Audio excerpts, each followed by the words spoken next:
It's Superhero, and you're listening to Inspirado Projecto.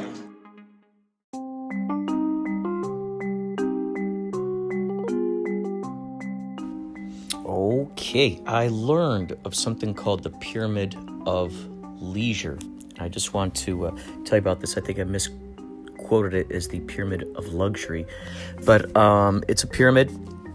It says here, man's use of leisure time, participation broadly interpreted. So at the top it says infinity. This is on the left side. And all the way at the bottom it says 1, but there are degrees below this. So near up here over by infinity, it says, a little of each above 0, depending on work patterns, may be good, but too many activities low on the scale are dulling. And in the end, progress and development of the individual and the group are retarded. So down here, number 1 and below, over on the right side here, it says antidote to boredom. All right, that's what this section is called. Number 1, it's called antidote to boredom. Within that, these are the antidotes to boredom. This is what one does when they're bored. Entertainment, amusement, escape from monotony, killing time.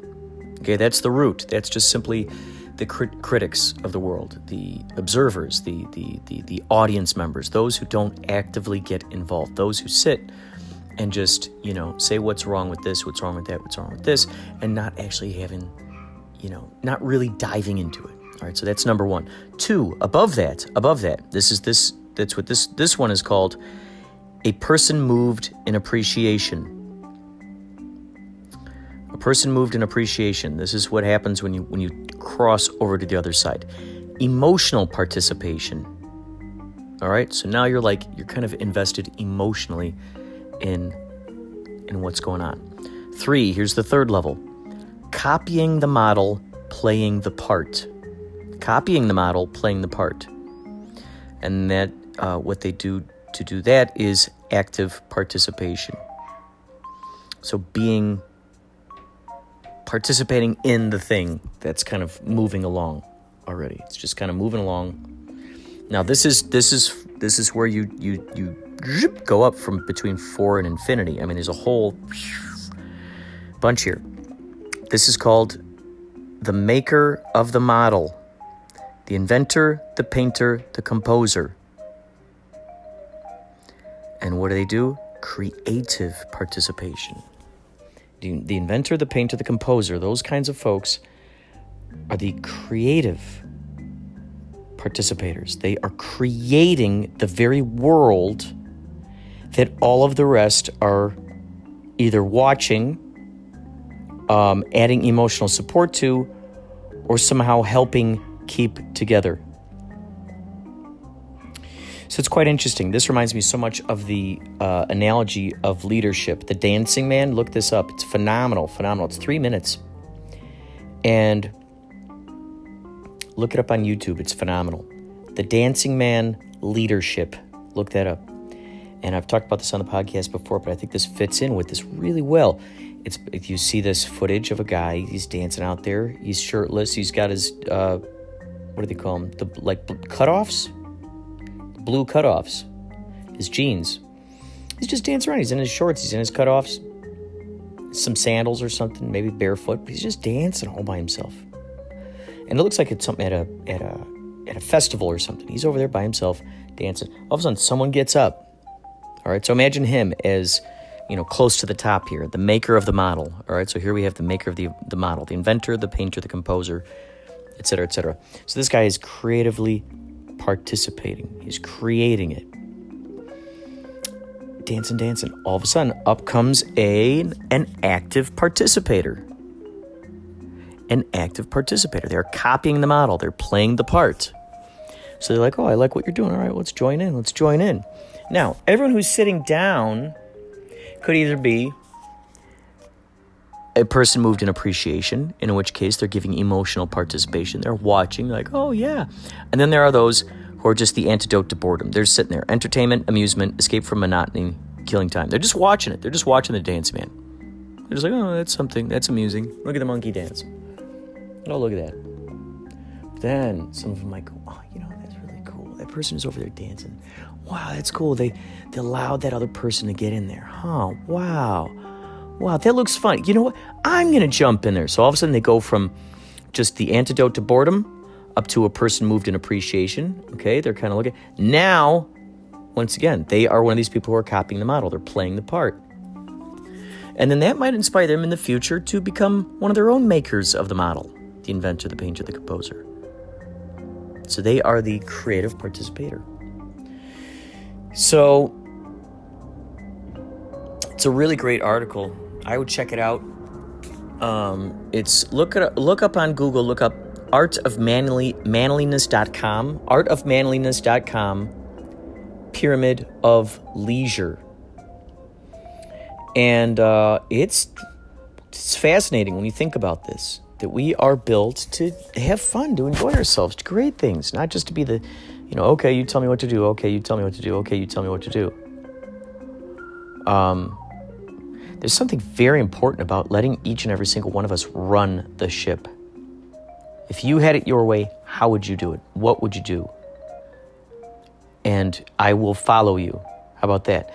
I have given you, all these opportunities to follow me. Here's my idea. You follow me along. Okay, very cool. We've collaborated. Now, how about you? Why don't you create? Why don't you come up with an idea and I'll support you. So that's something to think about. Thanks for listening to Inspirado Projecto.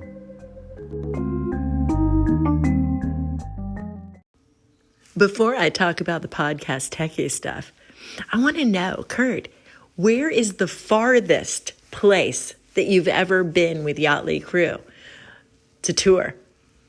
Where's the farthest place you've ever been? I think I remember a while ago hearing you guys on a cruise ship. For real. Talk about yacht rock.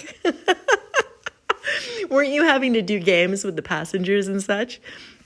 Oh my gosh, tell us about that. I don't know what you're doing with this message here. It's always a surprise. And for your listeners, you guys, when you call into any podcast, especially Kurt's show, Inspirado Projecto here, you never know what creative way he's going to use your voice. So be ready. The number one thing to do to have Kurt share your message is, oops, I'm going to get cut off. I'll be right back.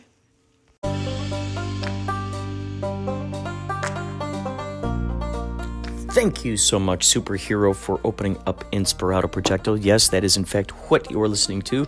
This is a variety show of sorts, an audioscape. You can participate in it, and just like Maria Humphreys from Strong Body, Strong Soul did, you can in fact leave me a voice message right here on anchor.fm/Inspirado Projecto. So you can leave a message right there, or you can call into the hotline 561-203-9179. That has no limit on it. I think maybe it'll let you record maybe 5 minutes, 6 minutes, who knows? So if you got a really interesting story, go ahead and call me and I'll shuffle it into the show. If you just have a quick 1 minute, maybe you got a question for me, maybe you have a fun impression, maybe you got some crazy quick 1 minute story you want to say, I'll shuffle it right in here. So thank you so much, Maria Humphreys, for that question. Yachtley Crew did in fact play on the 311 cruise. And in fact, I do have episodes from when I was on the cruise. I like to call them my gonzo tapes in memory of Hunter S. Thompson, who called himself a gonzo journalist. I was basically a gonzo journalist on a 311 cruise disguised as a member of Yachtley Crew known as Stony Shores. So, wow, we were out in Mexico. We were out there, I think it was 7 days maybe? Yachtley Crew, the first night that we played, it was because they have these different themes going on during it. And I think we played 3 times, three different locales. First time was, wouldn't you know it, during their costume party. So we're up there, up on the main deck, the same deck that 311 played on, and we're playing at night. Mind you, it's very windy out there. And we are playing. We open up the show with Ride Like the Wind. Ride like the wind, na na na na, na na na na. And it was windy, and things are blowing all over the place, and we had to have sandbags hold down the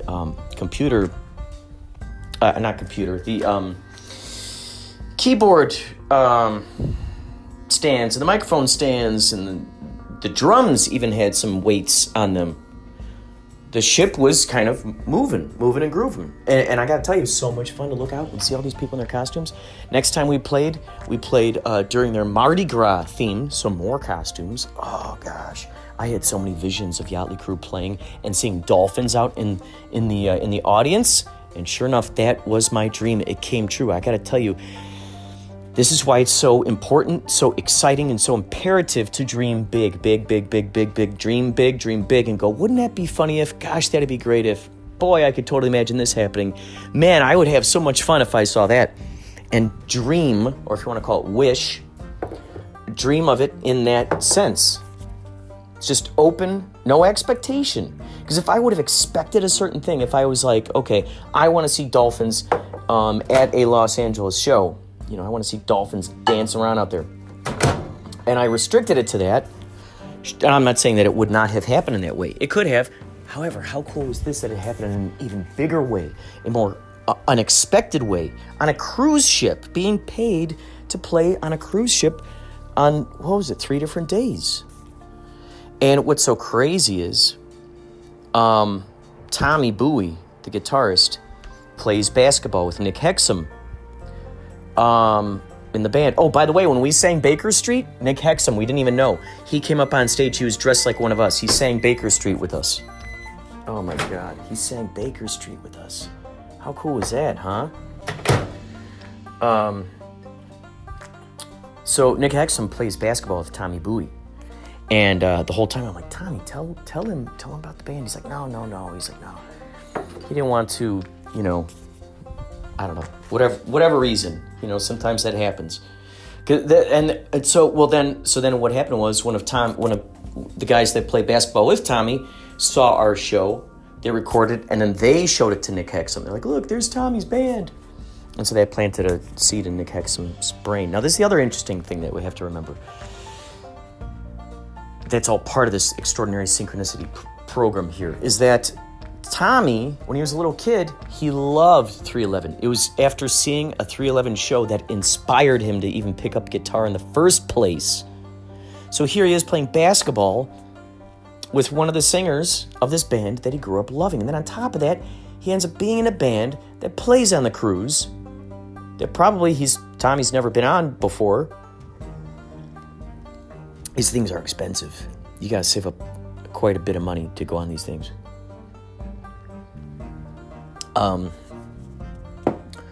So there we were. We played on the Caribbean cruise, and you were talking about with the games where there was one of these stops. You make 2 stops during the cruise. One of them was Mexico, maybe. The other one was Belize. I don't know. Maybe I'm putting words in the mouth.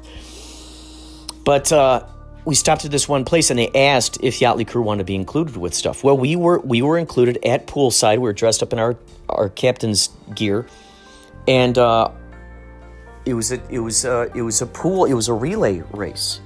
And so I had my own team. My team won. My team actually won. So, which was just so great because I was busy trying to podcast the whole time. I was trying to interview the guys and stuff, And I'm podcasting, and meanwhile, my team is winning. Oh, my God. So, yeah, I have those podcasts out there. Search for Inspirado Projecto if you want to hear any of these. 311 Cruise. Search for that, and that should pop up in the descriptions. That'll lead you to those episodes, and you can hear what was going on. You can hear in real time as I'm interviewing these guys while they're swimming back and forth. What they had to do was each time, so they had to pound a beer before they dove in, swim across, put on a banana costume, slam another beer, jump back and swim across in the banana costume, slam a beer again, take off the banana costume, slam a beer again, and then whoever won on the other side. I mean, that's quite a process. Can you imagine swimming in one of those banana costumes? It's just like dragging you down. It was kind of like a shallow pool. some of the guys dove in. It was kind of a shallow place, but they did, they weren't deep dives. They were, kind of a shallow kind of dive.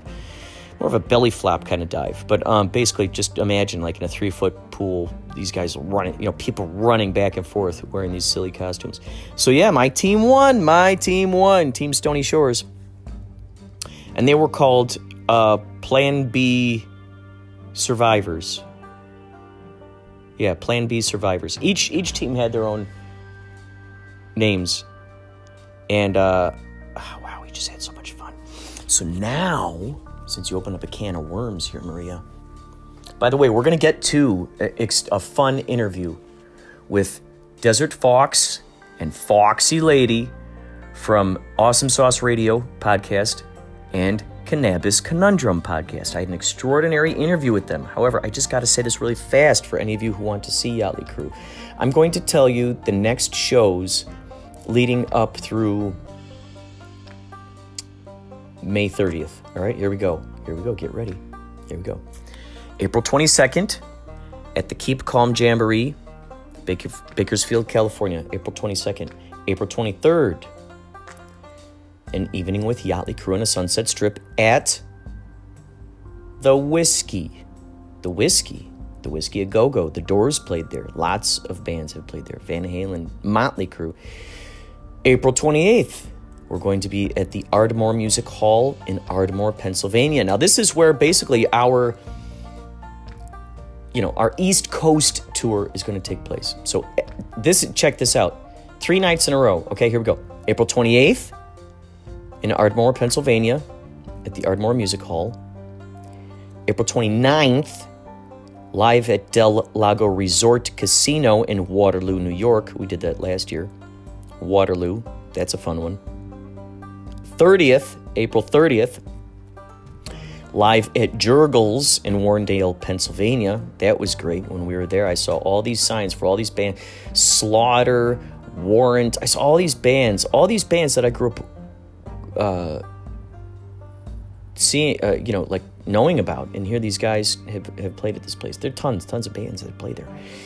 We were there last time we were in East Coast. May 2nd, Yachtley Crew live at Sony Hall, New York. It's May 2nd. May 4th, Yachtley Crew live at the Beacon Theater in Hopewell, Virginia. We played there last time. That place is a beautiful old vaudevillian theater. Oh, I love the theaters. I love the theaters. Oh, I love the theaters. Check out the last episode. Speaking of theaters, I interviewed at the Golden State Theater in Monterey. I interviewed Martin Schmidt, who is a sock monkey maker, but he also he restored the entire theater.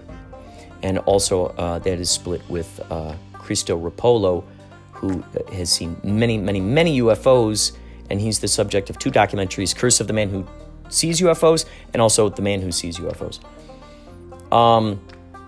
May 5th, we're going to be at the Carteret Performing Arts Center in Carteret, New Jersey. May 6th, live in Atlantic City, New Jersey. May 7th, we have a private event in Connecticut. By the way, did I ever tell you about my idea for a movie called February, Wednesday, Connecticut.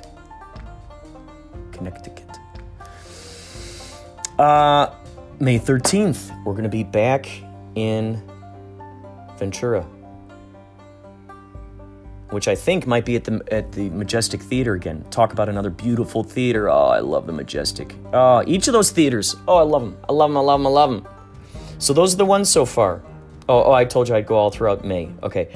May 14th, private event, Huntington Beach. 21st of May, we're going to be at the Fiesta del Sol in Solana Beach, California.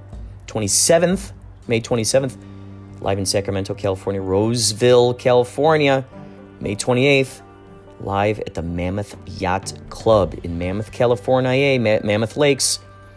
May 30th, live at LA Fleet Week. That is in San Pedro. That's going to be huge. We're going to be out there dressed like these Navy guys, playing for the Navy. Astounding. Wow, here we go. Thank you so much for hanging on, listening to Inspirado Projecto. That was quite a brainful. You could have easily fast-forwarded this and just skipped right to the interview. It's a riveting interview, but first I want to tell you, we got to listen to an extraordinary fun fact from Henry D. Horse, and thank you once again, Maria Humphreys, for planting that seed in my brain, because imagine all this. Oh, by the way, after Henry D. Horse, Desert Fawkes, Fawkesy Lady from Awesome Sauce Radio and Cannabis Conundrum, I interviewed them outside of Marquee Theater in Tempe, Arizona.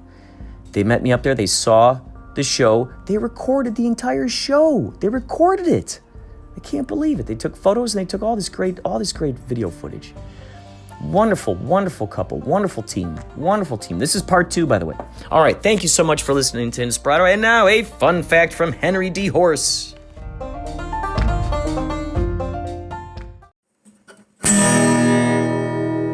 Here's your fun fact. When cats walk, their left front leg moves in tandem with their left back leg. And their right legs do the same. The only other animals that walk this way are giraffes and camels. Stay tuned to Inspirado Projecto for more fun facts. So Chaz, a.k.a. Baba Booey, and Rob Jones, a.k.a. Sailor Hawkins, they had this idea of kind of doing like, I think they saw some pictures of like Yacht Rock Review maybe? I don't know. I think they somehow knew about the zeitgeist of like how Yacht Rock was, but they were on the cusp of it, So other people have done, I've never seen. What happened tonight blew my fucking mind. Oh my gosh, what's so crazy is, so there's a video series called Yacht Rock, okay? So it's a video series that started on YouTube. There's a whole series of these. And what it is, it's basically like, it's a parody of like made up history about Hall & Oates and Christopher Cross and Michael McDonald. All the people you sang. Yeah, and the funny thing is, so there'll be like skits where it's like, Hall & Oates are squaring off against Michael McDonald and Christopher Cross in an alley, like they're a gang. It's like, oh yeah, Hall, get out of my face, Oates, and all of a sudden, it's like, it's the untold story of how these songs were born. So it's like through this scuffle in the streets with these guys, all of a sudden a song was born. Like I don't know, maybe it was, I don't know if it's she's a man eater. Yeah, she's a man. Yeah, and it's like, oh, that's how that was born, And maybe the guy's like, you stole my girlfriend. He's like, well, she's just a man eater. Wait a second, man eater, man. That's a song. Yeah, that's a good song, man. So it was this I'll be total back. crazy. I'm gonna kick your ass later. Yeah. Stay right here. Hold on, I gotta go write this song. And so it was funny because that started. These guys just were celebrating these various soft rock guys, and they were calling it yacht rock because apparently, like some of these guys, they started out in like on a Huntington boat, Beach and on stuff. a cruise. And so before you know it, Like lounge singing on a cruise. well, and what was crazy was because of those videos, then there was a band called Yacht Rock Review. So basically what they did was they just took those songs and that were mentioned in those videos and they started singing those. So then they were Yacht Rock Review, so it's like, okay, we're singing, dancing, and To these this songs. show. And then that started all these other other yacht rock bands. So Chaz and Rob, apparently they were hanging out in a hot tub one night. They're like, you know what? It'd be fun to do a band that's kind of like this. Yeah, that'd be fun. Everybody's wearing captain's hats. Yeah, And they just kind of kept brainstorming it more and more and more. And so Rob told me about it. And then a whole year passed. Like the seed he planted in my brain was, he goes, the band that's in Blues Brothers, where they got to go get the band back together. Yeah. But when the lounge singers, and they go and they're in like a lounge band, like most of the guys, and they're wearing these like velvet suits and stuff, Craziness. and the keyboard is like covered in fur, and just like he's like, I'm thinking maybe like a band that's kind of like that. I don't really know totally yet. So within the whole year, it just kept kind of like, marinating and growing in his brain, and before he knew it, he had, found these guys in all these different places. Phil actually, he was found at a karaoke place. Tommy the guitar, so they found Tommy on Craigslist. Tommy's sister, who actually is in this commercial that's like running on like all the time now, this Geico commercial where she's like sitting in at a restaurant with the little Geico guy. So she would go to karaoke all the time and she would see Phil there. Phil was always singing. He loves Queen, you know. Freddie Mercury is like his idol. So he would always he'd always be singing in the karaoke. And so Tommy said to his sister, he's like, I don't know, we have to look for a singer. And she goes, I know of a perfect singer that would be great for your band. So she introduced Phil to the band, and that's how they found Phil. And our very first show we ever played, which was in Dana Point, Stillwater, it was called. Wonderful place, great vibe there. And we had a completely different saxophone player. The thing was that the guy had already planned with to move with his girlfriend to San Francisco. Like, they had already planned it. The momentum was already going. And he just so happened to join Yachtley Crew right at this time. And so he was able to play one gig with us. He goes, man, I've been living in Los Angeles for like 20 years, and I've been waiting to find a cool band, and I finally found one, but now I'm leaving already. And we're like, oh, man, do you have any saxophone players that you can, introduce us to? Yeah. And that's how we found Paulie. So each of us have our stage names. And so, I told my dad, I said, Dad, send me a list of just different names you have off the top of your head. I'd love to use one of these as my alter ego for the band. And he sent me about 5 of them, and one of them was Stony Shores. And I said, oh, that's the one. And imagine that. yes, I'm Stony Shores. And then since you. Rob Jones is like a huge Tommy Lee and, of course, Taylor Hawkins fan, he just, those are like his drumming idols. Tommy Lee's awesome. So Rob Jones calls himself Sailor Hawkins, as a play on words of Taylor Hawkins. So Phil is Philly Ocean. Paul, when we met Paulie, we were like Paulie Shores. It's a family band. Right. So Tommy, the guitars, he's Tommy Bowie. Chaz on bass, Baba Bowie. So we got the Bowie brothers. Yeah. That's awesome. Paulie. Where are you going? What happened? Oh, there's no smoking sign. Oh, you were going to have a cigarette? Oh, see, Hey, right Paulie. there outside that gate, you're fine. Paulie. Tony. Oh, no, I'm okay. Yes, I'm good. Are you sure? Yes. Okay. Thank you for the offer. Thank you. And so We're not pushers or anything. we were like, this is great. This is like a family band, For today. So Okay. I got you. it was just, it was crazy because sometimes, like Stillwater, it was like sometimes a 3-hour drive to go out there to Dana Point. Our first show for CNC Music Factory, we drove. Yeah, how the heck did you start working with CNC Music the Factory? way We know across their the hype guy. country? We're friends with our hype guy. Yeah. He was on our Instagram And he Live fucking loves earlier. the Fawkesses. And Wow. So we met through he had a recording studio in downtown Phoenix, and somebody convinced him to have a weed party there. Cannabis Conundrum was offered a booth there, and Yeah. so we come set up a little table with shirts and coffee mugs and banners, even do and, that. and people would be like, "So what's going on?" Most of the time, we didn't even do that. We would Well- just show up in our Cannabis Conundrum shirts that we had made, and we going, "Yeah, we're Cannabis Conundrum." Put our phone in, and you want to say Eventually. something about cannabis, Whoa. and you just entice They must have people. loved the fact that they were like suddenly on a Whether podcast. we used it or most of the time, we didn't use none of it. Oh, We didn't tell people. Who we But were. you want I've to say gotten something the to point- Cannabis Conundrum. You want to say something to and just people would be all stoned off their mind, and you're just wow, okay, cool. So we got them used to the idea of Yeah. speaking into a phone, talking to what. But once you then there break was- that ice with them where they're not judging themselves. But then there's a lot of other podcasters that have their own, off on some other different platforms or whatever that are doing the same thing. So there was like I'm like- microphones everywhere and cameras everywhere. You and- saying the podcasters are Like, popping up everywhere around you? in this community, in There are Tempe, so many Scottsdale, stoner freaking Phoenix, podcasts. It's Mesa, amazing. there's a 420 community Throughout the whole valley. that has risen up because before they were rec, we were medical, and the medical laws Before that, we were all stated underground that as long as we were all in one place and all had our cards on a private property. We could share medication. yeah. So hence, So they weed had the these, bingo. parties sprung up. So the now party we have circuit, weed the party bingo. circuit started. It Wow. got interesting.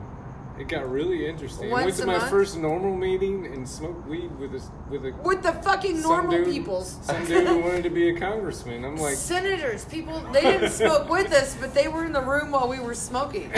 We're having this normal meeting to make weed normal, But everybody in this fucking room is smoking except the politicians. Oh my god. It was like a big. They didn't want any dirt on them. It was like the weirdest shit. Yeah, it was like the weirdest shit because we're like, Well, really, I mean, they we're were gonna there to smoke. preach to the room. Vote for me because I'm going to get it legalized. Oh, they were. Oh, so they were. Oh, I see. I see. Yeah. I see. It So was there was trying totally to reason get why the they were It was there. a freaking meeting, 420 They crew were there behind to them. campaign. We to all us. voted Do you think against if they it. really wanted to get those people to vote for them, they would actually be in the room smoking with you guys? You'd think that would be the But way, they- right? Because then you're but like, see, oh, then these that's guys are dirt. cool. Well, Like, the that leader could of Normal, that could inspire a smudge campaign the leader of Normal smoked against hella weed. said politicians. yeah. So There's always those kinds of things. Carlos Garcia. I was like, damn. He's like right there. Do you want to hit this? And he was like, oh. he's like, oh no, thank you. But I mean, it was really awkward. It was It was really weird. fucking Interview them awkward. at all, Because you say, go, okay, tell me what are your thoughts about, like, why you want to advocate for this or something. It's actually the first time we came out the closet. We've been Dang. meeting these people at these parties and this stuff, and we were in the front row. Let's get front row. Let's try and get some audio. Was my thought. that's exactly where we And both then got our Michael phones. Weiser, who was the head of Arizona Normal, He died. said, "I want to go around the room real quick. Don't give us a speech. Just your Who name. are you and what is your affiliation with the cannabis community? Why do you want to be in this room right now? Who are you and why are you here?" We're cannabis podcasters. And so I'm like, are we Gabe and Tammy? Oh, and I Are felt we so- Desert Fawkes, Fawkesy Lady? Are we gonna go there? And she was like, do it. to And I'm say like, Fawkesy Lady out loud in a room full of I was so fucking humiliated and embarrassed because so I'm like, Fawkesy I'm Lady like- don't look like a 50-year-old bitch. So I'm like, I'm Desert Fawkes. This is my wife, Fawkesy Lady. We run a podcast, Cannabis Conundrum. And they got to me, and I had to do the same All thing kinds all over. Like, it wasn't enough for him I to say started it. bulging, like, really? Some people were like, oh, fuck. And some people were like, I need to talk to him. And it It was- accelerated. We found ourselves like whirlwind into this big, ginormous weed community. We had no idea existed because we were all smoking weed in our fucking own corners over in our house. Being all, even though it was Doing our shows. medical or Making- whatever, we really didn't know anybody. We went to work. We came home. We, did normal shit. All these other people apparently were having parties, making edibles, doing all these things, experimenting with all this shit, making this big, and we just found ourselves stuck in the middle of it because we were Cannabis Conundrum. We're leaving the normal meeting, and there was the oldest couple in the room, Vicky and Lady is walking with a Vicky walker. and John, and Could they're barely like, walk 20 feet. so I'm picturing in my head when she says it to me, will I see you at bingo? And I'm like, We're like, wait, what? Are we that old? Bingo? Are we And gonna she be was like, inducted into weed bingo. Are you're going to weed bingo, right? And I'm like, Absolutely. we are. She's like, you know what I'm talking about, don't you? I'm like, no. And I'm thinking in my head, like she said. She sent us had her invites walker. on IG. She had her walker. John had his cane. John's fucking blind. They go to these events. He has macular degeneration, I think. And John, she made John this fucking costume. It's a giant fucking pot leaf. So he walks around and takes pictures of people, my Mr. gosh. Marijuana. It's amazing the shit we fell into. Oh my gosh. Can't And make so you this two shit are up. like just the spokespeople of the community? for a lot of our Because community. you've got your We podcast, they must know. There's Everybody must so talk about many you of us among all out though. There's so many of us out there for the weed podcast community, especially for Arizona. That I mean, none of us ever cross paths. Like very rarely we will. You'll see the ones with the fancy equipment. We're like, we got a phone. People have found out. People have found out Not a like big a deal. year or two later after knowing us. Hey, don't forget your water. You guys are Cannabis Conundrum, and I'm Buddy like, just forgot his water. Oh, Yeah. Polly! Oh, he's just putting You're- his cigarette out. Oh. I'm like, he's So- leaving his Oh. water. He's gonna die. you guys are Cannabis Conundrum. Why didn't you ever tell me? And I'm like, It's it's not discouraging, man. I'm sure you know. Like a lot of people you tell don't give a fuck. What, that you got a podcast? Like the people close to Well, you, like, your friends, your family. what's Cannabis Conundrum? It's a podcast. a lot of them don't listen To what? To my own? To our, like, are you saying like to your own podcast? You're to noticing that our people? own podcast. Well, A lot that, of and people that's are why I'm like, surprised when I do come across people who who do listen to the podcast. You know, it's like, what the hell? Like, you're listening to my podcast? Squeegee it off Like into the that. corner. Yeah, totally. It's so funny because I was thinking of Break that my same stick leg. thing. We're for strangers. Like somebody asked me the other day, like Squeegee, wanted that's what I was us thinking. wanted us to do a thing for there's That is my hand. a local extract company called Goldsmith Extracts, and they wanted us to do this promotional stuff for them. And I was like, I would like to hype it up.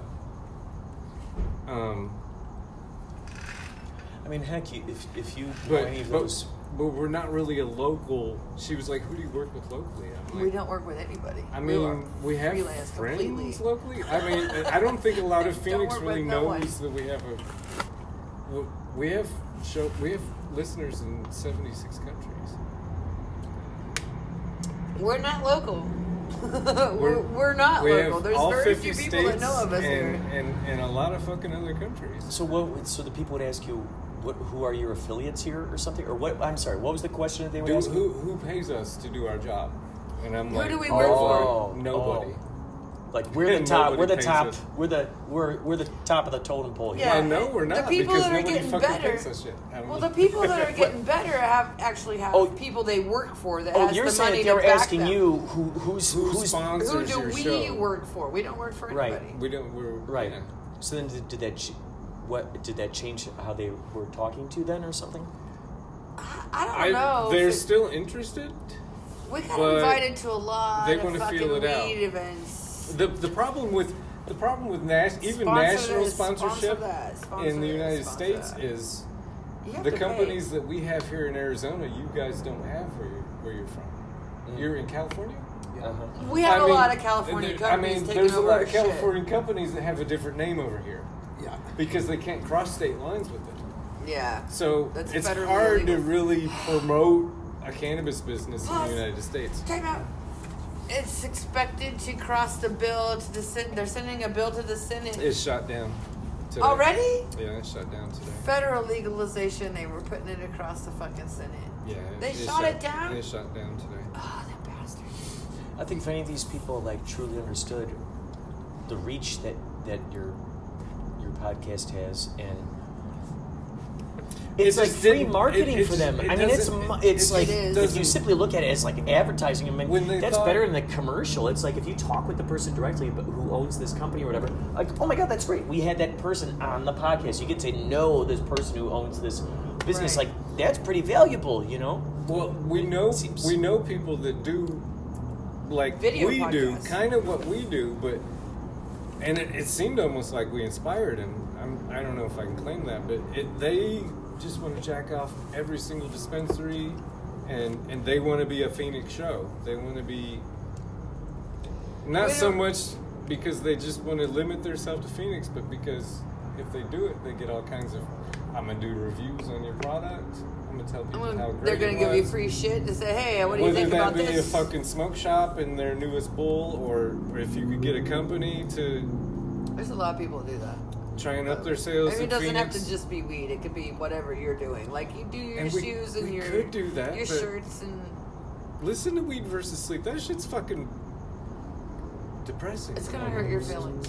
Yeah. It's depressing. It's gonna hurt your feelings. was It's a not hard show to depressing, do but it's gonna hurt your because- feelings. Like we were talking about in the parking lot. There's after a while you quit dreaming. So I've always If you had this smoke a lot of thing. weed I've before you always go to had this bed, thing do that you you know, dream?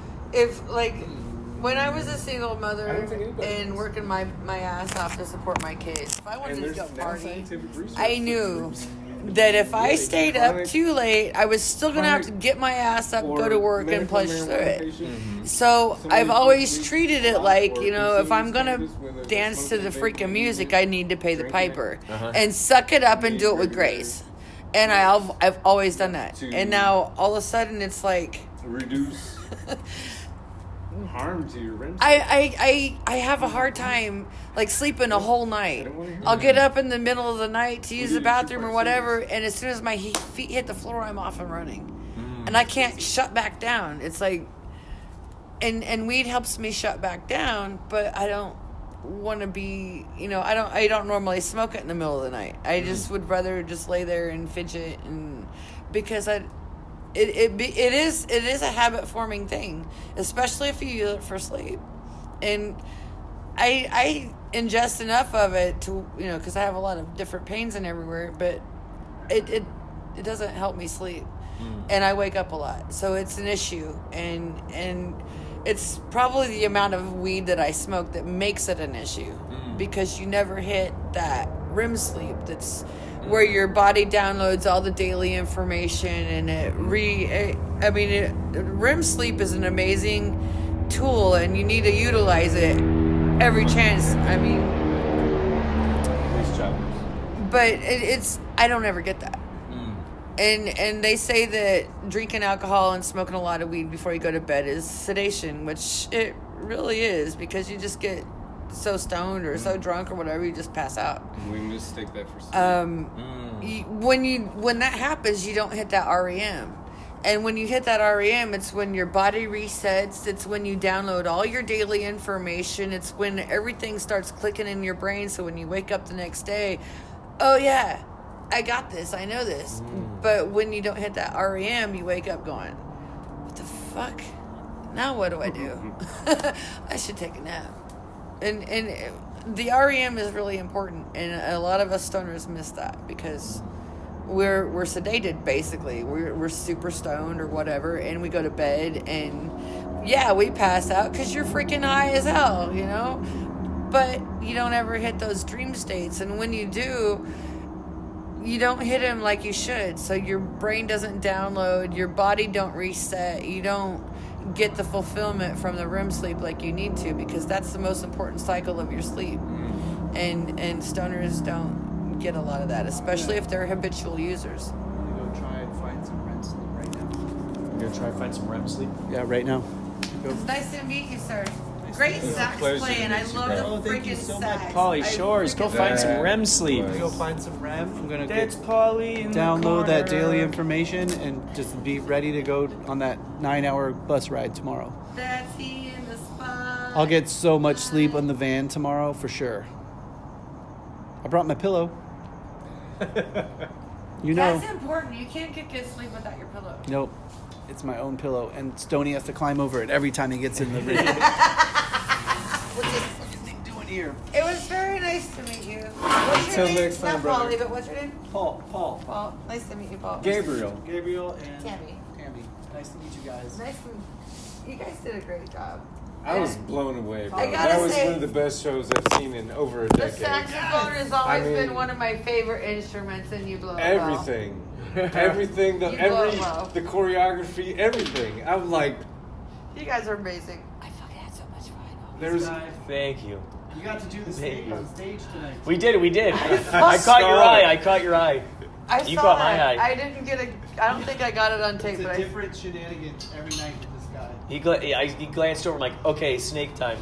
well, you know Doing the what? wave. For What was me- the whole like? I'm gonna kill you thing. I Oh, was that's like, the just what? can't kill the beast. I bet. So we were. I we were- couldn't get. I Outside tried to looking get it in, on you guys video. all look like I could see if you've I been, can like, clean it best up, friends but you forever. guys were like You so guys far mesh back in the so fog. well. Oh, It's, yeah. amazing. Yeah. You can see It's- the chemistry, and I love it. That's amazing. It makes you guys way It's better. thank you. Man, it's It really man. does. Oh, to see the chemistry The on chemistry, stage between yeah, everyone? It's a whole between fucking vibe. It's The like whole- you're all brothers, It's like you really all came from the same seed. It's true. amazing. And it's amazing how it all came together, too, because I didn't know any of these guys before. That's what he was just telling us. I How he mean- met everybody and how y'all became a part of the group. I was telling him, man, when we came here It's awesome. tentatively, I like, love it. I don't know what this is gonna be. I mean, It's your first the time? the first time, oh my god! We saw your guy's name on When Marquee I told at him COVID. when the pyrotechnics. Yeah. I got a hold of him on IG. I'm like, when are you coming? When are you coming? I need to go. And he's like, oh, we got canceled due to COVID. Fuck COVID. 2 years ago, yeah. Yeah.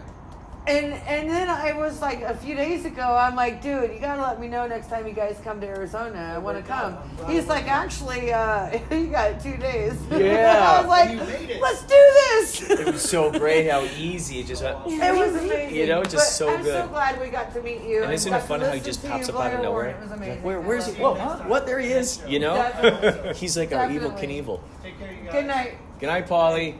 It was nice to meet you, amazing. brother. Thanks for introducing me to your friends. Oh my gosh, you are welcome. It was fucking amazing. Thanks for hanging out. Sorry, we like You know, skipped I over so expected to many get that segments big. right now. Did you expect where you're at right now? I've had a lot of visions that have come true for this band that were initially, were, you know, from any sort of practical mind. I'm not practical minded by any means. I'm following by, you know, my heart, my intuition, whatever's blipping the antenna. You know, some people are very practical minded. So when you go, oh yeah, we're gonna, you know, I could imagine us playing at the Hollywood Bowl, and then a practical mind might say, oh come on, look, we're not Bon Jovi. Look, we're just, and it's Pump like, the brakes, well, buddy. why not allow ourselves to just dream of that possibility? So there were a lot of just very surreal and just like interesting things that I would say out loud that would come true. And so it's like I just keep dreaming. All I got to do is just keep dreaming big of these things. And it's Well, you put it in the universe, and the universe will grant you your wish. and that's the thing, and it's usually like one of those things where it's like, wouldn't that be funny if, or boy, I would be. I can't wait to see how you're going to mystify me with this one, universe. Boy, that's going to be so funny how you surprise me. I know it's going to be perfect. You ain't It's gonna gonna pull be this great. one off. Because it has to happen. Like, it's And you're like- my favorite analogy is the placebo effect. And even more dangerous, the nocebo effect that you can get when you, I mean, especially this year, coming out of COVID and all the shit. You know what? I love the fact that you said the nocebo. The nocebo. The nocebo effect. Because Just as- placebo almost gives this idea of please, may I please have this? I believe in this thing. Nocebo is what, like a negative type of thing? Is that what you're kind of saying? Like a negative? It's the like a same nocebo? thing, just the opposite. I mean, if I believe that the sugar pill is going to give me the drug, Yeah. if I believe that this fear is real, I mean, people. That's the there's a nocebo. thing called a thought form. You know, A thing called a thought form? yeah. What is Yeah, it? What we is all his have name? The Slender Man. They were doing all the people in the Slender Man cults and weird shit, and What is enough that? people in this town believed that this mythological thing was real, and there's videos of dude, like, what? Oh, the Slender Man. Oh, the And- Slender and Man. that's- you're talking- that's oh, what that's what you're talking about, everybody's- the cryptid kind of guy. Yeah, and everybody said that's why he has those, because Some enough cryptids people are they real. will. The sightings happen because you're bringing it into, you're pulling it out of the ether. We created that. Exactly. Oh my gosh. Not, oh my not gosh. us necessarily, but Well, Mind over people matter. It's created that. Well, if Enough we look at the people track think- record of those, enough people think it's real, it's gonna. I mean, absolutely. Has It's to gonna be manifest. real. It's going to appear to Well, I mean, imagine this. It's just like, you know, like with when you hear about voodoo or stuff like that. The voodoo works because the person believes that I'm doing this ritual and now you're cursed. You know, and like, oh no, I'm cursed. Because you know, they did this ritual you and that. deliver it in And such a demanding way. They're like, oh it takes Ye- over your yeah. my brain. God, they just hexed me. And all it takes is an agreement to believe in that reality. It's But if you mind over don't, matter. right, and that's why it's so great to know that, like we were saying earlier, your reality exists, your reality exists, my reality exists, and you know what? Here's where the Venn diagram is. Here's where those kind of agreements happen between these separate realities. Right. Because it's funny, especially like We all come together eventually. yes, well, and what's great too is like when you find yourself being someone who follows your intuition and is really after authenticity, it's a very good beacon because then you start those people who have the authenticity, You see it. they come forward. So it changes it from one of these victim mentalities that so many minds out there are like, oh gosh, there's no good people out there. I hate people. There's no one that's good. It's like, So okay, they're gonna of course, project that, and all these negative dicks are gonna Right. come into their process saying, Right. you know what, I'm here to screw up your world. right? Because they're making space for that. They're making room for that. Yep. All I always ever get is this. Okay, universe great. will answer Yeah, your you will question. always ever get It's that. called, You know. what is itis? The universe speaks Ooh. vibration only, and if you're negative, that's what you're gonna get back. That is so Doesn't true. speak That is English, so true. Spanish, Chinese. What is Korean. itis? I love it. What is itis? That's good. That's good. It's Abraham. It's not me. Oh, I didn't know Abraham said that one. What is itis? What is itis? Abraham's amazing. Abraham is amazing. Abraham, Dolores Cannon, and Bashar. Those are some of my biggest. Well, of course, the Seth Speaks book is really, really good. Oh, This Seth piece is was good. amazing. Bashar my kind of gosh. fell off. Seth was amazing. What happened with Bashar? Bashar kind of fell off. Like what? Like he disappeared? I haven't Yeah. heard anything new from that guy for a long time. A documentary called First Contact actually is on Amazon, and it's great because it's all about they hook him up to these machines and stuff. So when he goes into his meditative state and he's like channeling Bashar, you see like how his brain is lit up like pure gamma, like it's like whoa, he enters a purely different state. And it's so cool because it talks all about his history. It talks all about, and it's great to know that that's out there. Because my favorite Bashar was the substitute teacher. What was that about? There was a kid from his planet that was kind of like an intern of his, and he was like he primes the audience. Bashar does, like, there's this kid, he has no idea about anything about your culture, so he's going to ask questions and just answer all of them, whether you believe in it or not. And the questions and the back and forth between him and the audience, because he was like, wait, you guys explain to me, what is this word debt? Explain to me, what is this government? What do you mean? I just ran, and man, I love it because he must have helped dismantle all these social constructs, all these things. Because there's so many things that made no fucking sense to him, and I'm like, hey man, it makes no fucking sense to me either. Yes. Yeah, well, I think that's what happened with the quarantine. People really started seeing social constructs in a big way. They became very apparent. Yeah. Here's the social construct, and here's how it's all an illusion. And all those social constructs disappeared because all those famous people, guess what? They were like everybody else. It put everybody on the same level. You sit, you stay, and you're not going to go out. You're going to just sit there. And it forced people to sit with themselves and have to reckon with their own, the dark night of the soul type of thing, because maybe they're used to being out and about and losing themselves. After a few weeks, some people started to lose their Yes, and then some people made amazing art, and some people, like, just awesome things started coming about.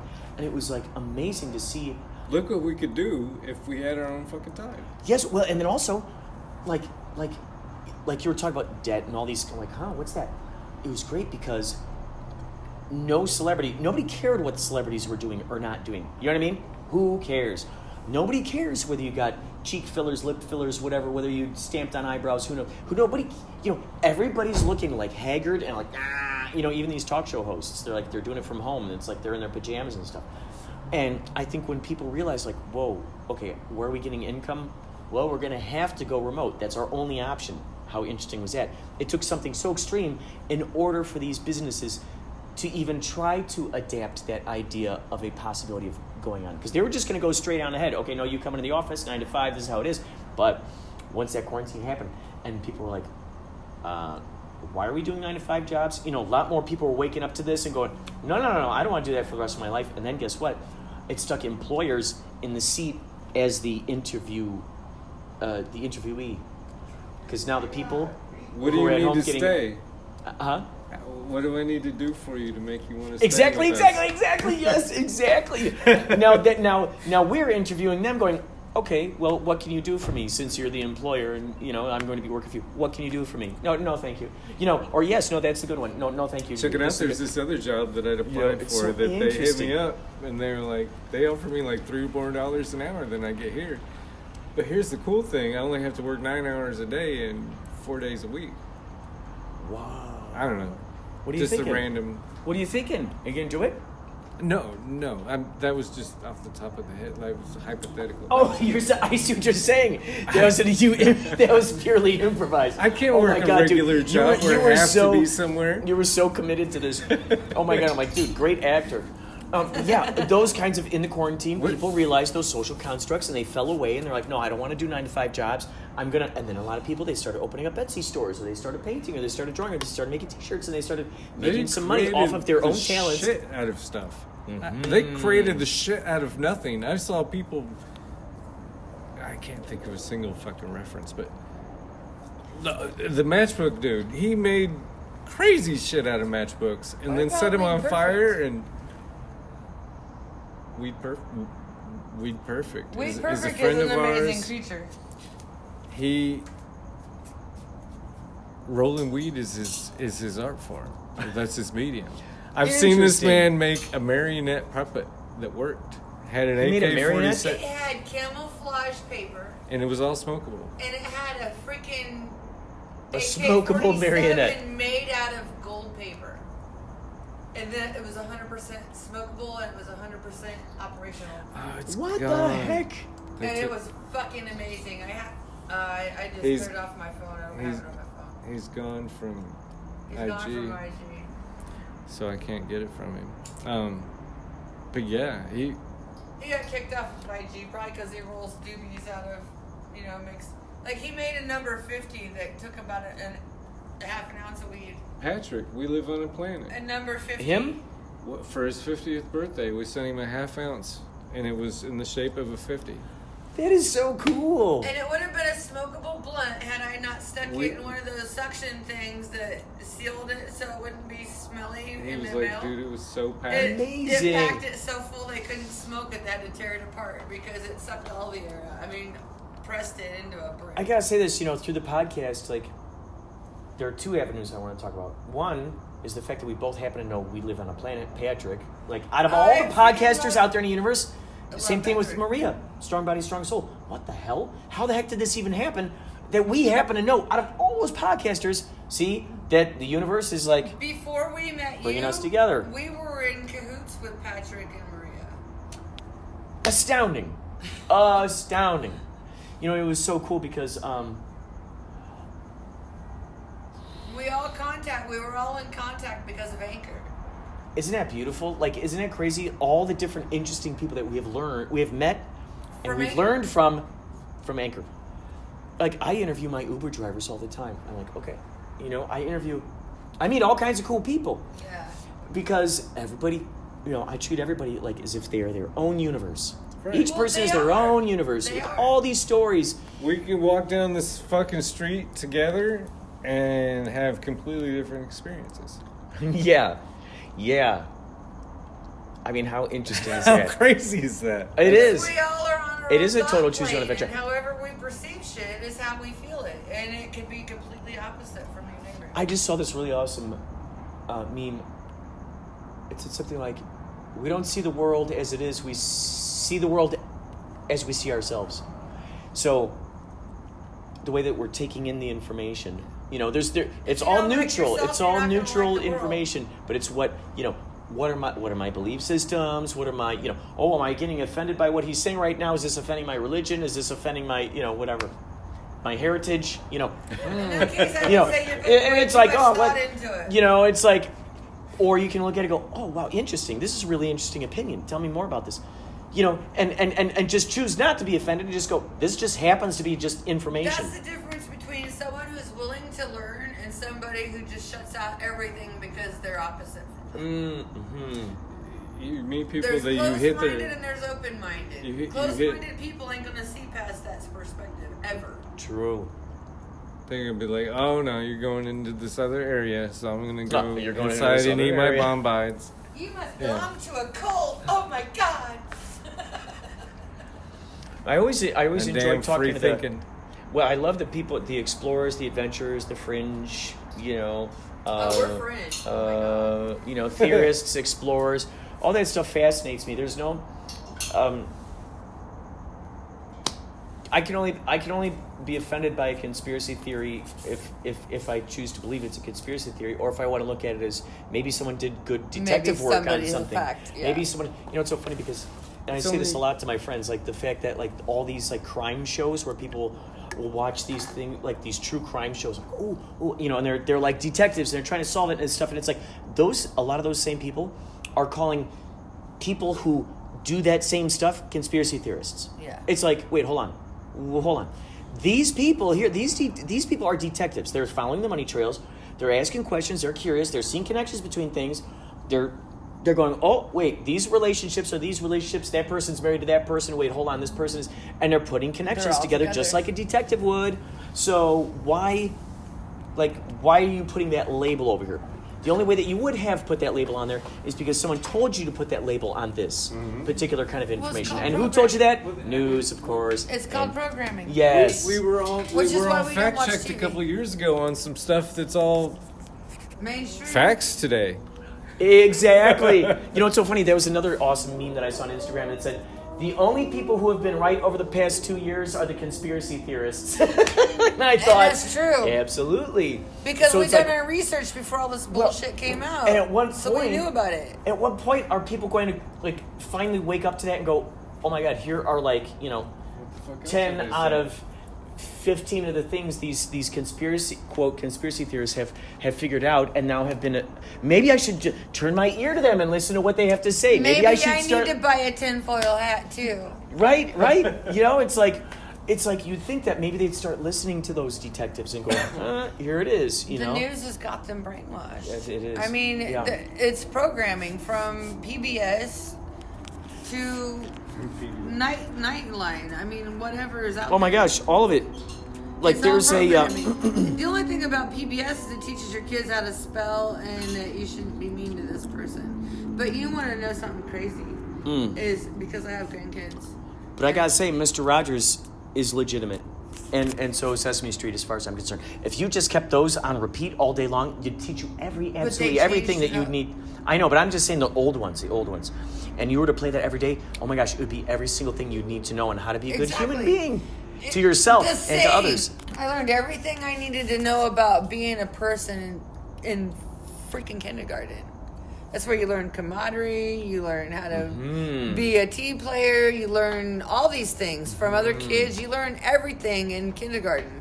And there was like this whole big thing is everything I needed to know about life I learned in kindergarten. And it went through and it told you washing your hands, about hygiene, all these different things. And I'm like, wow, that's true. What is that? Chris Mark.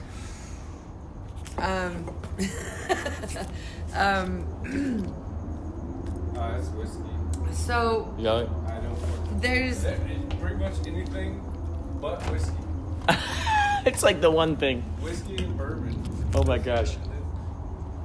But so with you following your heart and following your, would you like a beer? You're okay with beer though? absolutely. Thank you. Yeah. I don't want to drink all your beer though. But so- like through like just following your intuition, doing what comes natural to you, doing what you love, it sounds to me like you've had great success in meeting, like having wonderful relationships and meeting all kinds of great people and, enhancing your perspectives and being educated, huh? There's a lot of research. I mean, you hear people talk about things and you brush it off, and then shit starts getting a little weird, and then you decide, okay, I'm gonna research this because I want to know for myself if these people are blowing smoke up my dress or if this is actually a legitimate complaint. Like the whole COVID thing. Yeah, there might be something out there, but do your research because, I mean, every year we go through flu seasons. There's 2 of them a year at least, and they all communicate around the same areas, like at the same time, because you're all subjected to this certain environment. Your body has to purge all this bullshit, which is why you get sick. You start shitting everywhere. You start throwing up. There's all these things. You're getting rid of all this toxins in your body, and you're all doing it around the same time because you're all ingesting the same bullshit. Because you're all geographically, we all go through You're the all same connected. purge. So if you're there's- sick, I don't get the flu from you. I get the flu with you. So there's one thing you gotta know is, first of all, what is a virus? Secondly is, how do you get a virus? Where does a virus come from? You look up those 3 things and everything you hear on the news now is null and void. The conspiracy And that's the theory. actual truth. The conspiracy theory that comes true in the next 3 years is There's that gonna be a lot of people dying of AIDS. all those fuckers are going to get brought up on charges. From Biden and his cohorts to, where's Fauci? Fauci's in hiding because a lot of stuff has come out about Fauci, and he's been getting a lot of hate mail and a lot of death threats. Because a lot of people, I mean, he's on there going, oh, y'all need to wear your face panties. And then on another freaking episode of Fauci in the house, he's like, oh, they don't do anything to protect you. And the funny thing is, if you look on the packaging, when you get these face panties, it tells you right on the packaging, not effective for all these things that it's supposed to protect us against. There's so many little micro things that get through those masks that if that was an actual thing, whether you're wearing face panties or not, you're going to get sick. The funny thing is, Killing me, man. most people ain't getting sick. Yeah, there's a lot of people that got sick. There's a lot of people that died. But every year, people get the flu. A lot of people die every year from the flu. It progresses into pneumonia. If you have comorbidities, it's going to amplify those comorbidities. Well, so there's all these things that play into it. But what they're not saying is a natural immunity is the best way to combat it. They're saying, oh, you need to get these RNA, basically gene therapy freaking shots that are laced with all these horrible things that you really don't want in your body. And they can actually relate everything that people are dealing with now as far as illnesses, chronic illnesses, can relate back to the vaccines that they got when they were kids. And it's just getting worse as we go on. The vaccines are getting more tainted. The results from the vaccines are worse. I mean, and there's a lot of people not surviving just because they're like washing their hands and doing all this shit constantly. They're not letting their body form these natural antibodies against these natural things that occur in our life every year. It's crazy. And I just have to tell people just to Google what the hell is a virus and how do you get it? Probably DuckDuckGo. Google. Don't Google shit. DuckDuckGo it. Google's like a Q-tip. Everybody buys Q-tips, but nobody actually buys Q-tips. They're all cotton swabs. Yeah. You know what I mean? I see what you mean. Nobody buys right. cotton swabs. It's Everybody like they buys say Q-tips. in the South, like, I need to go buy some Q-tips. what do you want to drink? I'll have a Coke. Okay, what kind of Coke? A Sprite, right? They just say Coke, like or like a Kleenex, right? It's like that kind of thing, right? I want to buy some Kleenex, and nobody actually buys. Not every cotton swab you clean your ear with is made by Q-tip. Right. So when people But say everybody Google, calls it's just it a go to your Q-tip. search engine. Go to the- I need and to that's very search that. clever. That's a very clever, sort of mass hypnosis kind of thing. But it's something I want to say. True. It is.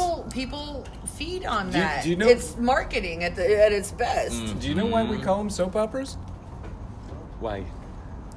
Because nobody wanted to buy Dawn and Tide, and in the 20s, the fucking They soap wash their companies clothes with water. got together and said, "Let's make a show." They use lye to Let's clean teach. their bodies. Well, I mean, and all the clothes. women stayed at home in They the use 20s and lye. 30s. They use People had been Not doing soap. things through generations and generations and generations, and a lot forever. That's all their family knew. It was passed down. This is how we wash clothes. This is how we wash shit. This is how we do everything. We got made this by new soap stuff on the companies? market. So- Yes, we got this new That would stuff be an on the awesome market. movie We to want do, the wouldn't house it? women. That'd be an awesome movie to do. That's the truth. It's the history of soap The operas. reenactor But it, wait, but what you do is you show all the people who like the soap company, like CEOs, whatever, coming together. They're playing poker or whatever. They're coming together like, we need to have people buy our soap. How are we going to do this? No one's buying our soap. Man. Nobody They don't need the wants soap. to buy They're using our the rocks shit. out there. They're using What a lie. about- They're what not buying the about- soap. What are we going to do? Make some TV shows. Ooh, I love it. Yeah, Let's tell me more. teach Tell me them. more. Well, my wife loves those romance novels.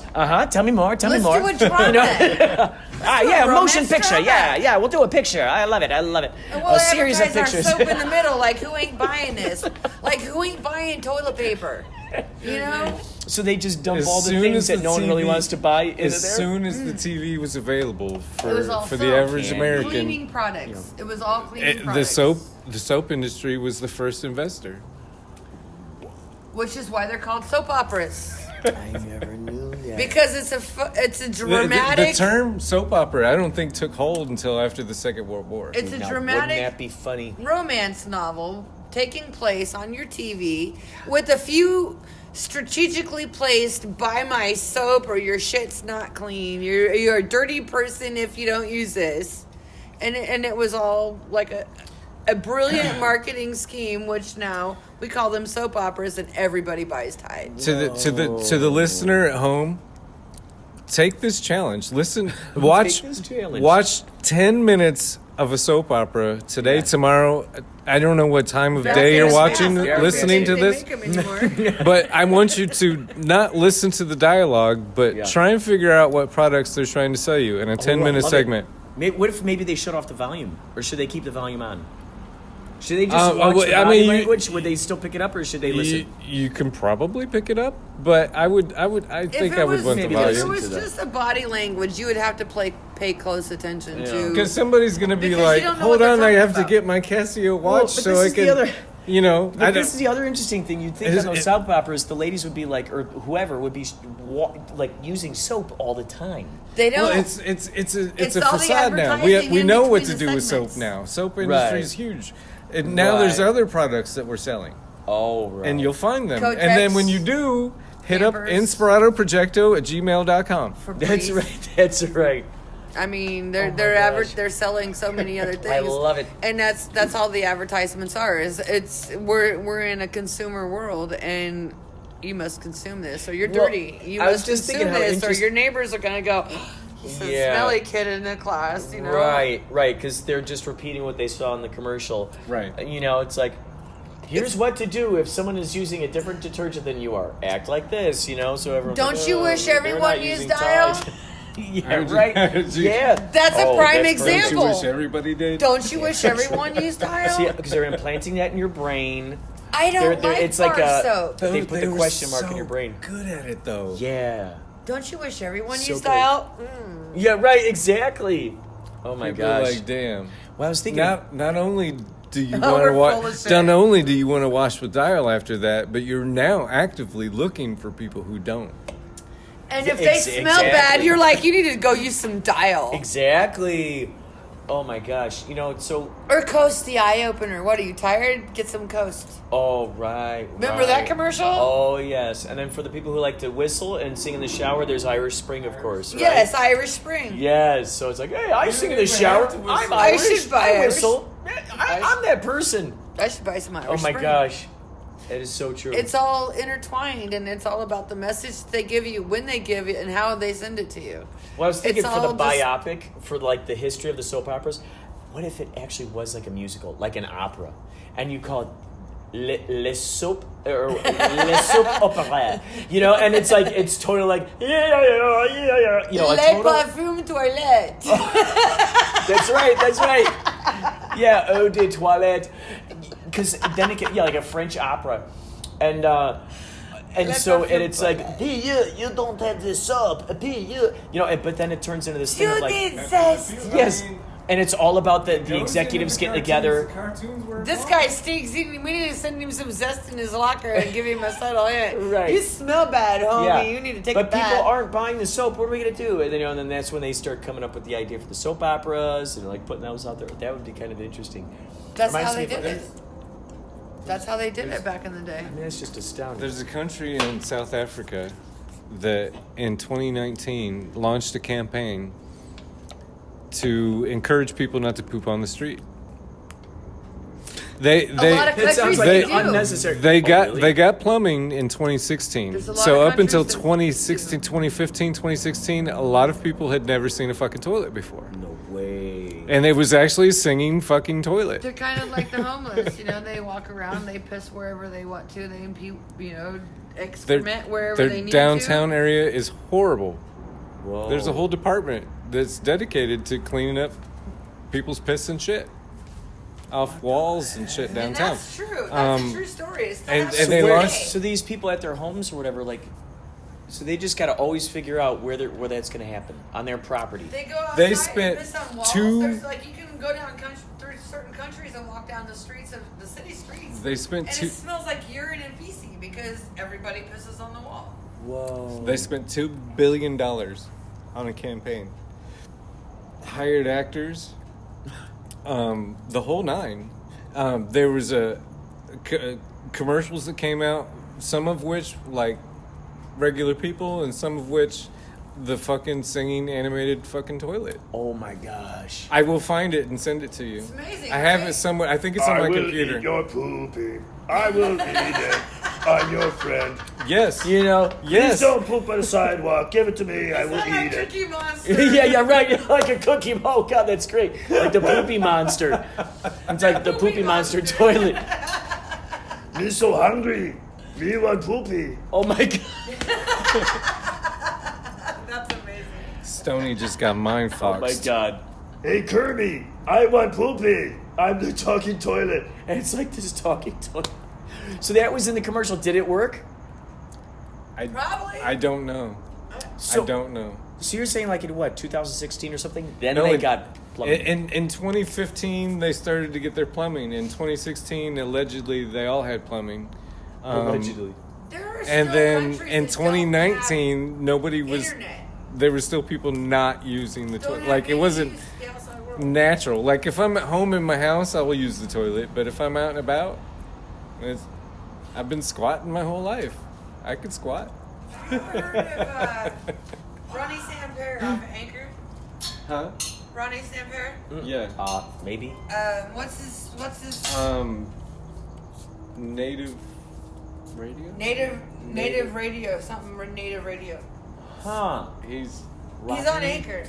He was on Anchor. Sounds slightly familiar. He lives way north Canada, like right on the border of the ocean, like way up north. Oh. There's this little valley that he lives in. There's 4 different communities. Oh. There's no internet. There's no cable.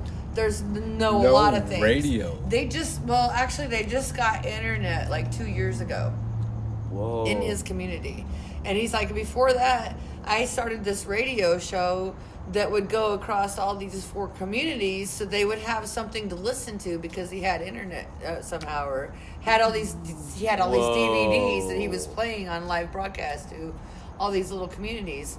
And now he's like, oh, Greenville, BC. Greenville, BC radio. Because he lives in Greenville, British Columbia, which is way up north by the freaking top of the ocean of North Canada. And he said it takes him 2 days to get from his house to the Canadian border of the United States. He said 2 days? 2 days. the way he described it was they were in a Because spot there's no kind of like streets, us, there's like no- we have the valley here, and you can't get out this motherfucker without going through the mountains. Oh. Same Or thing go out the ocean. Where You he gotta go is. out the ocean. No, I mean we're surrounded. The whole valley Ronnie is surrounded by Samper is mountains. super cool. He's super cool.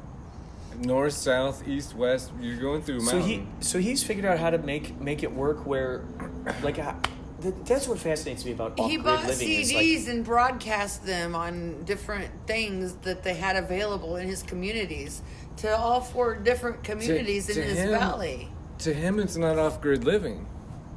That's to him, it's like he natural knows life. nothing different. Right. I mean, that's Natural life. incredible. Can you imagine what it would be like to discover what the rest of the world is doing 20 years later? Boy, oh boy. Like, I think about that sometimes whenever they show those, like, pictures from planes where they're flying over some third world country that's never, ever seen anybody else, and you see the natives down there, and they're all looking up going, What the you know, hell kind is of a metal that? bird, or, you know, what Somebody's kind of bird? about to poop on us. So naturally, he started listening to us. He's like, "How are you doing that with the sound bites and the music and the? How does that work?" How did you Anchor. So out there in Anchor British used to be Columbia, that community, just like you were Greenville, BC. massively. how did he end up finding internet? Well, when he first started, he was buying CDs, and I don't know how he was broadcasting. There was like a little radio station that they used to Columbia have House. or something, and he used to play them so people But in could terms hear of his it. podcast, though, He how did it get started out to the doing world? his podcast, and like a couple years ago, they finally got internet. Oh, so he started doing it once they got internet, and then he came across you, and you got to hear the whole story. Before he got internet, he was broadcasting his CDs that him and his brother had bought. What an interesting Broadcasting thing, you it know? on an old radio station that had been left docile. No one was using it. So he was like, okay. You tell me I can have Him it? and his brother They went were over like, there and "Sure." started utilizing it and playing their CDs so people could be entertained. So they're in charge of this radio station? Pretty much. Do they Yeah. play any of your content on there? Yes, Okay. they have the whole time. Can you please put me in contact with this dude? I would Yes. like as you're telling me this, I'm going, Ronnie oh my gosh. Samper, Greenville, like to BC. be the media, like dude, this you're exploding my brain all night long, because like for the longest time I was just like, I'm going to be the media. I'm going to make the art that I want to see. I'm going to be the guy who's going to have radio stations. I'm going to have, you know, the music productions, you know, all the things where there's no top person who says no to stuff. You know, if I'm creating this thing, so that what you're telling me now is the fact that you are their programming. You are this peek into this outside world for these people. Like, you are giving them a huge gift. A lot of us to British Columbia. If we're on Anchor, he's a right? big Awesome. he's a big supporter of people on Anchor that he knows, and he plays it. We sent him a care package, a little banner and a fucking T-shirt, Cannabis Conundrum shirt. My God! We sent him some freaking Ziggy's pre-rolls, or not pre-rolls, but cones, so they can make their own. Because we wanted this is gonna end in like 1 minute. We Hold wanted on, I'm to gonna get open up a new Ziggy one. out there in Canada, so she could sell her cones. And your thought. And we sent them to him so he could put them in the smoke shop to let people test them to see what they think. We will be back so you can talk more with Awesome Sauce Radio and Cannabis Conundrum. I can't believe it. I can't believe it.